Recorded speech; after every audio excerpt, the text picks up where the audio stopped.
자, 이제 데살로니가 전서 4장을 우리가 보겠습니다. 파루시아죠, 파루시아. 자, 이 파루시아인데, 요건 뭐냐면, 제가 아까도 말했다시피, 재림에 대해서, 아까가 아니죠. 월요일날 말씀드렸다시피, 이 재림에 대해서 사도 바울이 강조한 건 이유는 교리적인 목적이 아니고, 성도들로 하여금 현재의 삶 가운데 소망을 누리고, 삶의 동력을 가지고 확실한 소망 가운데 신앙생활을 하도록 기록한 것이 사도 바울의 목적이랍니다. 재림에 대해서 교리적인 설명이 아니고 실천적인 목회적인 의도로 기록한 것이 뭡니까? 거의 사도 바울의 거의 대부분의 서신서들이 다 그렇습니다. 사실 신학적인 부분이 나오는 것도 결국은 성도들로 하여금 바른 교리를 정립해서 뭐예요? 올바른 신앙생활을 하도록. 지금 우리가 하고 있는 이 교리 수업도 마찬가지죠. 그냥 현학적인 어떤 토론이라든지 지식을 알기 위해서가 아니고 우리의 지금 삶 가운데 올바른 삶을 위해 사는 게 뭐예요? 이 교리 공부잖아요. 결국은 다 그렇게 결부가 되는 겁니다. 그래서 그런 목적으로 사도 바울이 재림을 강조했다라고 제가 A.D. 웨이마라는 교수님의 강의 가운데 이 말씀을 한 걸 제가 인용을 한 겁니다. 그러니까 A.D. 웨이마는 보수적인 지금 미국의 칼빈 신학교의 성경신학 교수님으로 계세요. 이분의 강의에 나오는 내용을 제가 발췌해서 이렇게 실었습니다. 자, 드디어 이제 파루시아가 나옵니다. 그리고 이제 휴거가 나오죠. 자, 이 세대주의자들은 이제 휴거를 주장을 합니다. 자, 어떻게 주장하느냐? 성도님들 휴거 하면 뭐냐면, 아까 조금 이따 할게요. 자, 일단 재림이 몇 번 있다고 주장한다고 세대주의 2번 있다 주장해요. 첫 번째 재림은 소위 말하는 파루시아라고 쓴 게 첫 번째 재림을 의미한다는 겁니다. 특별히 데살로니가 4장 15절에 이 사람들은 파루시아하고 에피판네이아라는 이 두 개의 헬라어가 있는데 파루시아는 첫 번째 재림을 의미하고 에피판네이아가 뭐라고요? 두 번째 재림을 의미한다라고 이들은 주장합니다. 이해되셨죠? 그 에피판네이아는 이 재림에 대해서 거의 대부분 에피판네이아가 쓸 때는 재림에 대해서 쓰는데 신약성경에 한 6번인가 많이 안 나옵니다. 이 단어가. 그런데 어쨌든 이들이 주장할 때는 특별히 이 데살로니가 전서에서 데살로니가 후서에서 전서가 아니고 데살로니가 후서 2장에 에피판네이아가 나오고 전서에 나옵니다. 데살로니가 전서에고 그리고 후서에 나오는 에피판네이아는 몇 번째 재림? 두 번째고 파루시아는 뭐라고? 첫 번째 재림이라. 그렇게 이들이 주장하는 겁니다. 그래서 첫 번째 재림이 일어나고 나면 딱 재림하면 어떻게 돼요? 잠자던 성도들과 그 당시에 재림할 때 있는 성도들 가운데 믿음이 아주 좋았던, 쉽게 말하면 상위 1% 예를 들면 그 성도들은 쫙 구름 위로 들려가지고 휴거가 되고 예수님과 함께 천상낙원에 있고 그 7년 첫 번째 재림과 두 번째 재림 사이의 기간이 문자적 몇 년? 7년이거든요. 이 7년 사이에 무슨 일이 일어나냐? 첫 번째, 세상에 복음화가 일어난다. 와, 모든 사람이 다 믿는 건 아닌데 엄청나게 고난이 있으니까 사람들이 예수님을 찾게 된다는 거예요. 그래서 많은 이방인들이 예수님께로 어떻게? 돌아온다. 두 번째, 이 세대주의자들의 주장입니다. 그때 당시에 옛날 말고 7년 대환란이 있을 때 있죠. 그 이전에 이제 이스라엘 백성들 가운데는 구원받은 사람도 있고 없는 사람도 있을 거야. 그 세대주의자들도 마찬가지입니다. 그런데 이제 세대주의자들은 뭐라고 이야기하느냐? 예수님이 재림을 하면 휴거가 일어나죠. 그죠? 그리고 7년 대환란이 있죠. 7년 대환란. 7년 대환란이 있을 때 그때 당시에 살고 있는 혈통적 이스라엘 백성들은 100% 다 구원받는다. 그게 이제 세대주의자들의 주장입니다. 일단 이렇게 참고로 이제 우리 세대주의자 말고 그냥 보수적인 전천년설을 지지하는 사람들이 있거든요. 보수주의 우리 언약신학 장로교에서 전천년설을 지지하는 사람하고 세대주의자하고 공통점은 뭐냐면 천년왕국을 문자적으로 봅니다. 두 번의 재림으로는 안 보지만 이 언약신학자들은. 근데 보수적인 전천년설을 주장하는 학자라든지 꼭 전천년설을 거의 전천년설을 주장하는 사람들이에요. 그리고 보수적인 학자들 가운데서도 예수님이 재림할 때 보수적인 지금 제가 말한 언약신학자들은 두 번째 재림 말하는 거 아니고 첫 번째 재림 천년 왕국 전에 재림을 하거든요. 전천년설주의자들은 천년 왕국 전에 재림을 한다라는 이 말은 세대주의자들이 말했던 천년 왕국 전에 재림한다라는 거하고는 똑같아요. 그런데 천년 왕국을 지지하는 사람은 7년에 딱 한 번 재림 더 하고 보수적인 사람들은 그때 재림으로 끝나고 천년 왕국이 있고 그 위에 사단의 마지막 발악이 있고 예수님이 다 정리하고 새하늘과 새 땅이 도래하는 거고 이해되셨죠? 세대주의자들은 두 번 일어나고 역사적 전천년주의자들은 한 번 일어납니다. 근데 중요한 건 뭐냐 하면 문자적 천년을 이야기해요. 그래서 문자적 천년을 이야기한 게 공통점이고 그리고 전천년설을 주장하는 사람들의 많은 사람들이 우리로 말하면 총신대학교 신학대학원의 조직신학을 기초를 놨던 박형룡 교수님 전천년주의자입니다. 그리고 조지 엘던 레드 아주 보수적인 신학자 그리고 지금 제가 수업을 듣는 서던 베프티스트의 총장도 하고 학장도 하고 전 세계 세 손가락 안에 드는 바울 신학자 가운데 토마스 슈라이너 있습니다. 토마스 슈라이너 교수라든지 박형룡 교수라든지 그리고 찰스 하치 미국의 찰스 하치 전천년주의자 찰스 하치라든지 그리고 제가 아까 말했던 세대주의자들은 예수님이 재림할 때 육체적 이스라엘이 뭐라고? 다 구원받는다고 주장해요. 이건 우리 보수적인 기독교에서도 그렇게 주장하는 사람들이 꽤 있습니다. 이 역사적 전천년설을 주장하는 사람들. 그런데 이제 무천년설이나 후천년설을 주장하는 사람들 가운데는 예수님이 다시 오실 때 믿는 이스라엘, 그러니까 혈통적인 이스라엘이 다 구원받는 게 아니고 예수님을 믿는 이스라엘 사람들만 구원받는다를 주장한 사람이 누구냐면 우리가 잘 아는 종교개혁자 루터, 칼빈, 그리고 지금 전 세계 3대 바울 신학자로는 미국의 토마스 슈라이너, 그리고 서던 베프티스트, 휘튼 칼리지의 더글라스 제이무, 그리고 영국의 엔티라이트 있습니다. 엔티라이트는 약간 진보적이에요. 근데 엔티라이트, 니콜라스 톰 라이트하고 더글라스 제이무는 유대인들 가운데 이스라엘 백성 가운데 믿는 사람은 구원받는다고. 토마스 슈라이너는 뭐라고? 역사적 전천년주의자이기 때문에 뭐라고? 모든 이스라엘 백성, 혈통적인 이스라엘 다 구원받는다고 이야기합니다. 그래서 루터, 칼빈, 그리고 합신신학교를 창립한 그 교수님 누굽니까? 박윤선 박사님, 그리고 고신의 신보경 교수님, 그리고 누구예요?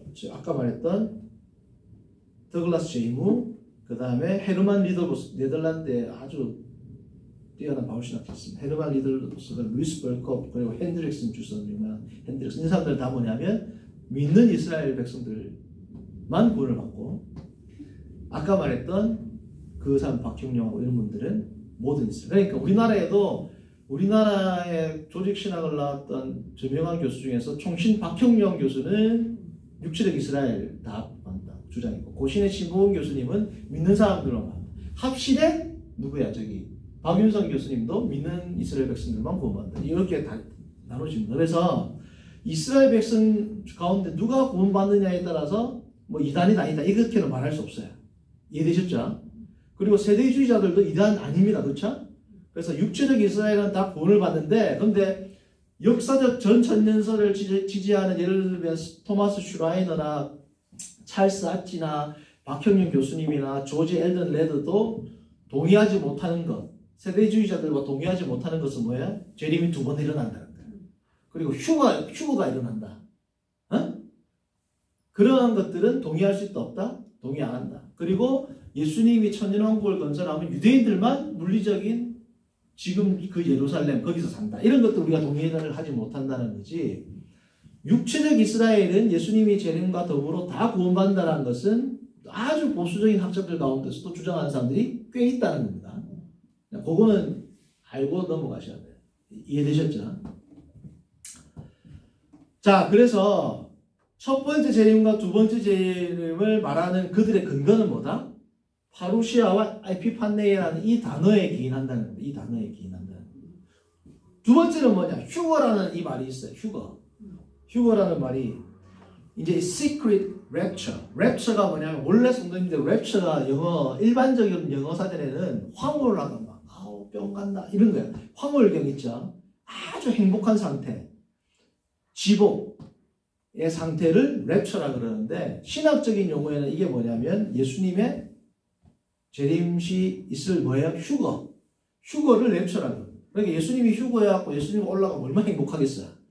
그래서 이제 일상 영어에서는 랩처가 아주 행복한 걸, 황홀한 거, 행복한 걸 이야기하는데 이 휴거라는 단어가 한 번 나오거든요. 4장 17절에.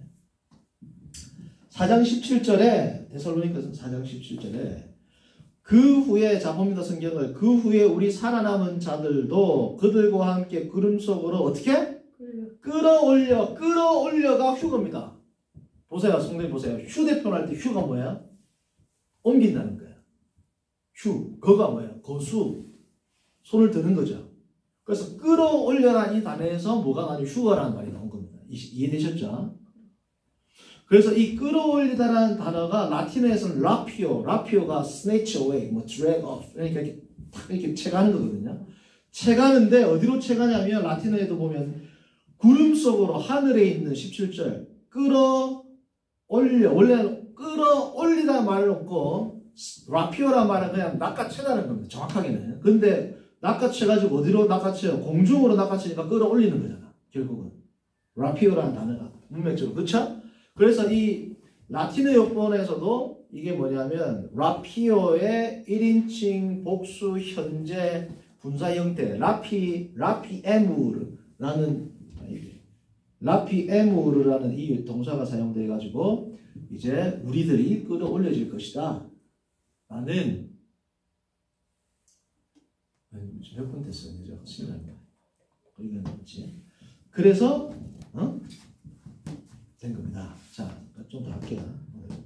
자, 그래서 어쨌든 7년의 재림이 있어가지고 휴가가 일어나고, 이제 이거는 세대주의자들의 이야기입니다. 재림이 일어나고, 7년 이후에 예수님이 재림을 딱 한다. 그때 무슨 일이냐면, 그럼에도 불구하고 믿지 않냐는 모든 이방인들을 심판하고, 그때 유대인들은 심판할 필요가 없어. 다 구원받았으니까. 첫 번째 재림에. 세대주의자들이에요. 그렇죠? 그리고 천년왕국이 일어나는 거예요. 이게 세대주의자들의 주장이에요. 재림이 두 번 있는 거야. 근데 첫 번째 재림 때 뭐가 있다? 공중으로 끌어올렸다.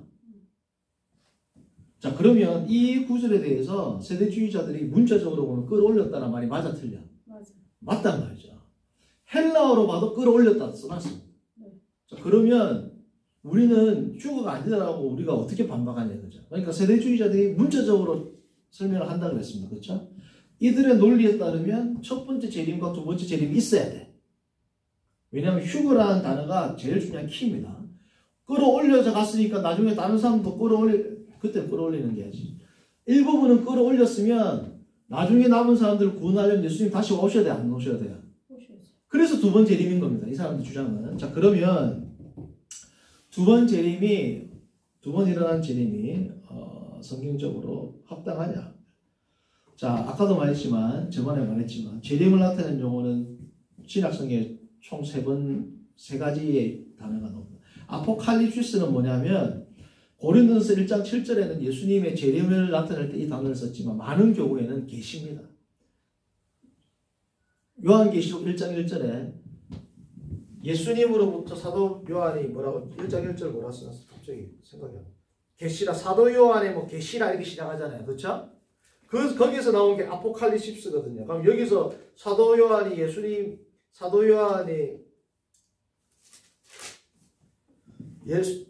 예수 그리스도의 계시라 이 말은 뭐냐면 우리가 말하는 계시를 이야기합니다. 계시. 여기서는 예수님이 재림했다 이 뜻이 아니잖아요. 그래서 아포칼립시스라는 용어는 성경에 18회나 나오는데 1차적인 의미는 뭐냐면 아까도 여기 나오듯이 베일을 벗기다. 가려진 것을 감춰진 것을 드러내다라는 의미니까 계시라는 의미가 더 많은데 종종 예수님이 구름 하늘에 베일의 하늘이 마치 베일처럼 가려져 계시다가 나타나니까 아포칼립시스도 재림을 나타내는 용어로 쓰이는 경우가 있습니다. 그리고 에피판네이아는 뭐냐면 현현을 의미하는데 이것도 육회가 쓰이는 데는 대부분 재림을 의미해요. 예수님의 재림. 근데 이 에피판네이아를 세대주의자들은 뭐에 적용한다고? 두 번째 재림. 첫 번째 재림은 에피판네이아 안 쓰고 그들의 말하는 첫 번째 재림은 뭐예요? 파루시아 쓴다는 거예요. 파루시아. 파루시아는 24번 쓰이는데 정확하게는 뭐죠? 한 4-5번 정도 빼고는 대부분 재림입니다. 나머지는 이제 현존한다는 의미도 있고. 그러니까 파루시아는 현존한다는 의미를 나타낼 때는 뭐 왕이 오신다든지 좀 유명한 사람이나 왕이라든지 예를 들어 우리로 말하면 우리 동네에 대통령이 방문해요. 대통령이 방문할 때 무슨 단어를 쓴다? 파루시아를 쓴다. 그러니까 예수님은 왕 중에 왕이니 예수님이 오실 때 원래는 파루시아라는 말 자체는 오신다는 의미가 강하거든요. 오시는데 누가 온다? 왕이나 높으신 분이 오시니까 예수님이 오실 때는 뭘 쓴다? 파루시아라는 단어를 쓰게 된 겁니다. 이 뒤에 잠깐만 지금 몇 분 됐어요? 보세요. 더 하려면 한 30분 더 되게 많은데 지금 몇 분 됐어요? 15분. 아 그래? 15분째 지금. 네? 지금 15분 됐어요. 아 오케이. 자 그러면 이제 본격적으로 이제 들어갑니다. 자 이들이 말할 때 첫 번째 재림을 나타낼 때는 무슨 단어를 쓴다?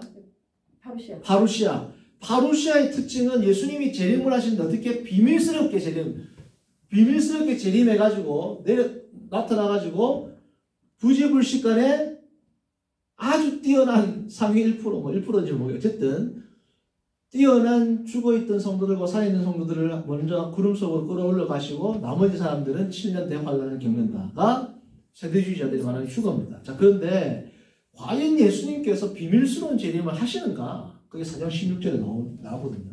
그들은 지금 4장 16절을 토대로 해가지고 예수님의 첫 번째 휴거는 비밀스럽게 일어나서 사람들을 데리고 간다라고 이야기하는데 자 그러면 4장 16절에 과연 그러한 의미가 있는지를 보는 겁니다. 자 봅니다. 4장 16절 주께서 호령과 천사장의 소리와 하나님의 나팔 소리로 친히 하늘로부터 뭐라고? 강림하시리니 그리스도 안에서 죽은 자들이 뭐라고요? 먼저 일어나고. 자 이거 15절에는 파루시아를 썼고 16절은 제가 한글 성경으로 정확하게 하는데 지금 헬라어 찾을 시간이 없는데 16절에는 아마 파루시아를 안 썼을 겁니다. 아마 맞을 거예요. 15절에는 파루시아 썼고 16절에는 그 카타바이노 내려오다라는 헬라어를 썼거든요. 결국은 파루시아입니다. 그러니까 같은 단어를 우리도 똑같이 쓰면은 이렇게 문장이 지루하잖아요. 그러니까 15절 16절은 파루시아를 의미하는데 지금 15절 16절은 1차 재림이에요. 왜? 16절 보세요. 그리스도 안에 죽은 자들이 먼저 일어나고 그 위에 살아남은 자들도 그들과 함께 구름 속으로 어떻게? 끌어올려. 이게 첫 번째 재림이고 나중에 이제 두 번째 재림이 데살로니가 후서 2장이라든지 이렇게 세대주의자들이 주장할 때는 그 이후에 본문에서 나온다는 거예요. 일단 4장 15절에 13절에서 18절에 사이에 있을 이 재림은 뭐라고? 첫 번째 재림을 이야기한다. 그래서 데살로니가 2장 8절에 이르면 이제 에피판네이아가 나오기 때문에 이때는 재림이라는 거예요. 두 번째 재림. 그들이 말하는 2장 8절 보면은 그때 불고한 자가 나타나니 주 예수께서 그 입의 기운으로 그를 죽이시고 뭐라고? 강림하여 나타나실 때 이때 나타나신다가 에피판네이아거든요. 그때는 두 번째 재림이라는 거예요. 이 사람들 말은. 자 그러면 자, 3을 좀 보세요. 그러니까 4장 16절 4장 13절부터 아까 18절입니까? 어쨌든 4장 13절부터 18절까지 이 여기에 나오는 예수님의 재림은 몇 번째 재림이다? 네? 첫 번째 재림. 첫 번째 재림의 특징은 이들에 의하면 뭐예요? secret. 비밀스럽게 은밀하게 나타난다. 자 그러면 4장 13절에서 18절에 나타나는 예수님의 첫 번째 이들의 주장에 의하면 첫 번째 재림을 나타내는 수식어가 과연 비밀스럽냐 이거야. 아니라면 16절 봅니다. 첫 번째. 자 제가 제목을 달아봤습니다. How Jesus will come back. 예수님께서는 어떻게 come back, 뭐야 파루시아, 재림, second coming을 하실 것인가. 한글 성경도 보세요. 첫 번째. 호령과 여러분 호령 비밀스러워요? 호령은 영어 성경으로 뭐예요? With a loud commandment. 엄청나게 큰 소리로 온단 말이에요.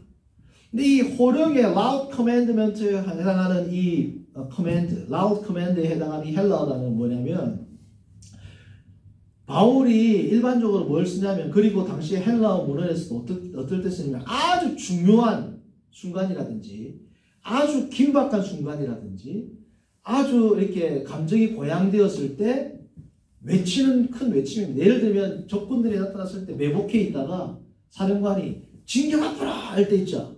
그때 이 단어를 쓴단 말이에요. 그러니까 이 은밀한 게 아니잖아요. 중요할 때 모든 사람들이 들을 수 있도록 외치는 소리란 말이에요. 그래서 첫 번째 호령이라는 단어를 볼 때 은밀하고 비밀스러운 재림이지 않다는 거. 두 번째를 나타낸 수식어는 뭡니까? 천사장의 뭐라고요? 천사장의 소리. 뭐 천사장의 소리가 어떤 소리인지는 성경에 안 나옵니다. 그러나 어쨌든 천사장의 소리도 온 하늘에 울려 퍼지겠죠. 예수님의 재림을 큰 소리와. 그리고 세 번째는 뭐예요? 하나님의 뭐예요? 나팔 소리. 하나님의 나팔 소리. 하나님의 나팔 소리. 우리 찬송가가 나오잖아요. 성도님들 하나님의 나팔 소리를 들릴 듯 말 듯 비밀스럽게 부는 게 아니란 말이에요. 그렇죠? 그러니까 예수님의 이들의 주장에 의하면 우리는 두 번의 재림도 인정하지 않지만 한 발 양보해서 두 번의 재림이 있는데 만약에 첫 번째 재림이 일어날 때 은밀하게 모르게 비밀스럽게 오는 것은 아니다라는 거예요. 왜? 16절에 나타나는 이 어떻게 예수님이 How Jesus will come back에서 세 가지의 예수님의 컴백, 예수님의 second coming을 묘사하는 이 구는 뭐예요? 다 공개적으로 의미롭게 모든 피조물들이 들을 수 있는 방식으로 오신다. 그러므로 너희들이 주장하는 첫 번째 재림은 뭐예요? 은밀하게 오는 게 아니다. 은밀하게 오는 것이 아니다. 은밀하게 온다라는 그들의 주장을 지금 16절은 어떻게 해요? 정면으로 반박하는 겁니다. 다음 주는 어떻게 뭘 할 거냐? 은밀하게 온다는 반박됐죠. 자, 그러면 휴거가 되느냐를 반박을 하면 두 번의 재림이 일어난다라는 그들의 논리를 깰 수 있습니다. 그렇죠? 첫 번째 휴거를 이야기할 때 은밀하게 온다는 것은 지금 반박이 됐어요. 다음 주에 과연 라피오라는 라틴어 그리고 헬라어로는 갑자기 생각해요. 하르파조라는 이 헬라어도 이렇게 끌어간다라는 의미가 있거든요. 과연 그들이 말하는 헬라어나 라틴어에서 나오는 소위 휴거로 사용되는 이 동사가 정말 끌어올린다라는 동사로 쓰였는지를 우리가 보고 반박을 하면 그들의 휴거가 그들이 말하는 그러한 의미가 아니다라는 것을 반박을 하면 휴거가 아니다라는 게 반박이 되면 두 번 재림도 같이 반박이 되는 겁니다. 그렇죠? 논리적으로. 그래서 오늘은 비밀스러운 재림은 반박을 했고 다음 주에는 휴거가 맞는지 더 나아가 두 번의 재림이 그러므로 타당성이 있는지를 성경을 통해서 살피고 가겠습니다. 이상입니다.